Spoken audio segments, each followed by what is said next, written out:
36 वर्षाचा विश्वास असणारे ठिकाण म्हणजे महावीर ड्रेसेस. महावीर ड्रेसेसमध्ये तुम्हाला मिळणार सर्व शाळेचे युनिफॉर्म, तेही 365 दिवस. बुलढाणा शहरातील व आसपासच्या परिसरातील सर्व शाळेचे व कॉलेजचे गणवेश मिळतील. प्रबोधन विद्यालय, शिवाजी विद्यालय, एडेड हायस्कूल, बाल शिवाजी कॉन्व्हेंट या शाळेचे सर्व बदललेले नवीन गणवेशचा रेडी स्टॉक उपलब्ध आहे. School bag, tiffin bag, water bottle, Zeel कंपनीचे रेनकोट, सिटीजन कंपनीची छत्री, back covers, school sweater, tie, belt व सॉक्स, सर्व शाळेचे ब्लेझर व वेस्ट कोट मिळतील. Chhatrapati Shivaji Maharaj market, Malkapur road, Buldhana. बुलढाणा जिल्हाधिकारी कार्यालयावर शिक्षकांचा मोर्चा. टीईटी पदोन्नती विषयक अन्यायकारक अटी रद्द करा.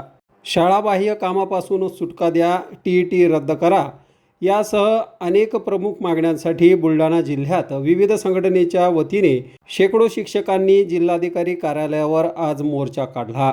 मुंबई येथील आझाद मैदानावर सुरू असलेल्या आंदोलनाची धग संपूर्ण राज्यभर पसरली आहे.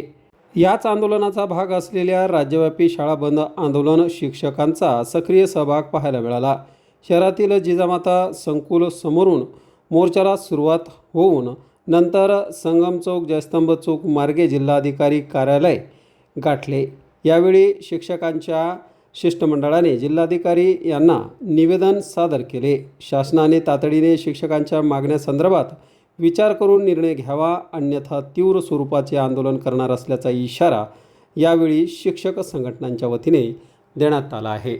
सर, आम्ही शैक्षणिक कामं करतो आणि शैक्षणिक कामाच्या व्यतिरिक्त आम्हाला जी आहे शैक्षणिक कामं देऊ राहिले त्या कामाच्या बद्दल आम्ही आमच्या बालकांकडे पूर्ण दुर्लक्ष करू राहिलो. आज गोरगरिबाची जिल्हा परिषदला जे लेकरं आहे ते आमच्या भरोशावर आहे आणि आम्ही अशी तयारी केलेली आहे की गोरगरिबाच्या मुलांना जास्तीत जास्त चांगल्या प्रकारे दर्जेदार शिक्षण कसं मिळावं या उद्देशाने आज आमच्या जिल्हा परिषदला सेमी इंग्लिश सुरू केलं. कॉन्व्हेंटला मागे टाकून आमचे लेकरं हे पुढे चाललाय आणि याचा परिणाम असा झाला की सगळ्यांचा आमच्यावर विश्वास बसला आणि खेड्यापाड्याच्या पालकांनी आमच्या शाळेमध्ये मुलं टाकले आणि अशैक्षणिक कामाचा बोजा एवढा वाढला की आज आता जनगणना झाली, त्याच्यानंतर बीएलओचे कामं दिले.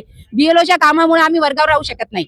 आम्हाला दिले सकाळून शाळा करा, दुपारून जा. अरे घरी बसून ऑफलाईन ऑनलाईन कामं करता करता आम्ही त्या मुलांकडे दुर्लक्ष करू राहिलो.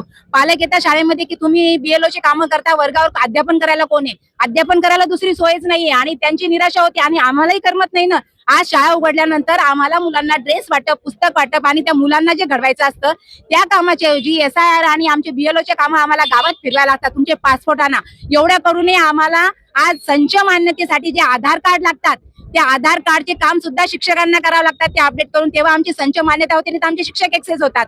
एवढा प्रयत्न करून जर का आम्ही आमच्या विद्यार्थ्यांकडे जे मेन कार्य ज्ञानदानाचं आमच्याकडे त्याकडे आमचं दुर्लक्ष होत असेल तर काय फायदा? आम्ही शिक्षक म्हणून हे काम करतो. शिक्षकाच्या व्यतिरिक्त आम्हाला वाटते दुसरे अशैक्षणिक कामं देऊ नये, कारण हे कामं करायला समाजामध्ये बरेच बेरोजगार आहे की त्यांना या मानधन तत्वावर ते कामं करून घेऊ शकता. शिक्षक हा प्राणी हा कोणतेच कामं नाकारत नाही आणि आज सुद्धा आम्हाला इथे परमिशन देऊन आम्ही सगळे कामावरून मोर्चाला आलो. त्यांचा उद्देश आमचा एवढाच होता की आमच्याकडे शैक्षणिक कामं देऊ नये, आम्हाला मुलांना शिकू द्या. आमचा याच्या पाठीमागचा दुसरा उद्देश काही नाही. एवढ्या करून आमच्यावर टीईटीची परीक्षा लांबली. 2 महिने टीईटीचा आम्ही सगळे लेकरं बाळ सगळं करून अभ्यास केला, तोही पेपर फोडला शासनाने. त्यात आमचा शिक्षकांचा दोष आहे का? आता शाळा उघडल्यानंतर टीईटीचा अभ्यास करायचा, मुलांना शिकवायचं, बीएलओचे कामं करायचे, संच मान्यता करायची, हे प्रश्न कोण सोडवणार आहे? आणि शिक्षक हा प्राणी असा आहे की तोच एक राष्ट्रपती पदापर्यंत सगळ्यांना पोहोचू शकतो. रसा तळागाळातल्या झोपडपट्टीच्या मुलांना कलेक्टर बनवायची क्षमता ही फक्त शिक्षकांमध्ये, पण आमदार, खासदार किंवा मंत्र्यांमध्ये हिंमत नाही, कारण त्यांना बनवणारे एक शिक्षक आहे आणि शिक्षकांच्या गळ्यापर्यंत आलं तरी शिक्षक आवाज उठवू नये ही खंत आहे. त्यामुळे एकजुटीने आमचा हा मोर्चा काढण्याचा उद्देश आहे. आम्हाला शासनाला एवढंच सांगायचंय, आमचं जे काम आहे तेच आम्हाला करू द्या, आम्हाला शैक्षणिक कामं करू द्या आणि अशैक्षणिक कामापासून आमचा हा याच्यावरचा उपाय काही ना काही तुम्ही तोडगा काढा, नाही तर पर्यायाने आम्हाला तोडगा रस्त्यावर तर आम्ही उतरलेलोच आहे, पण त्याच्यात नुकसान आमच्याच बालकांचं आहे, दुसरं कोणाचंच होणार नाही. धन्यवाद.